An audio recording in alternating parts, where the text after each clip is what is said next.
এবার প্রতিদ্বন্দ্বীর অভাব নাই।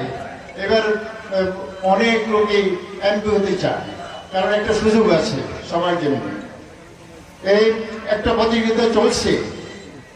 এই নির্বাচনটা অত্যন্ত এত সহজ হবে না। কিন্তু এই যে ফ্যাসিস্ট গভর্নমেন্টের প্রেতাত্মা সর্বত্র বিচরণ করছে, তারা নির্বাচনকে বানচাল করার জন্য সবসময় উৎপেতে বসে আছে। তারা যেখানে সেখানে একটা অঘটন ঘটিয়ে দিতে পারে। তাই আমি আপনাদের বলবো ঐক্যবদ্ধভাবে আমাদের সংগ্রামে এগিয়ে যেতে হবে। আমরা ফ্যাসিস্ট গভর্নমেন্টের কোনো লোককে আমরা আশ্রয় দেব না ইনশাল্লাহ। এবং আগামীতে ফ্যাসিস্ট গভর্নমেন্টের কোনো সরকার যেন না ঘটতে পারে, সেই জন্য আমাদের সংগ্রাম অব্যাহত রাখতে হবে।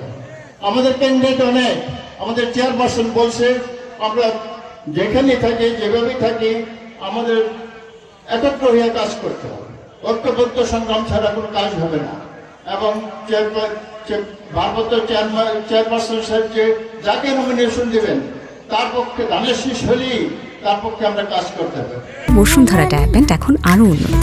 এই হট এয়ার থ্রো টপশিট দ্রুত শোষণ করে সোনামণিকে দেয় কোমল অনুভূতি। আমরা চাই আমরা সবাই মিলে একটা ঐক্যবদ্ধ সংগ্রামের মাধ্যমে আমাদের চেয়ারপারসন ভারপ্রাপ্ত চেয়ারপারসনকে আগামী দিনের প্রধানমন্ত্রী হিসেবে দেখতে চাই। সেই জন্য আমাদের সংগ্রাম অব্যাহত রাখতে হবে এবং সমস্ত ভেদাভেদ ভুলে গিয়ে যে ধানের শীষের নমিনেশন পাবেন তার পক্ষে আমরা সবাই মিলে কাজ করব।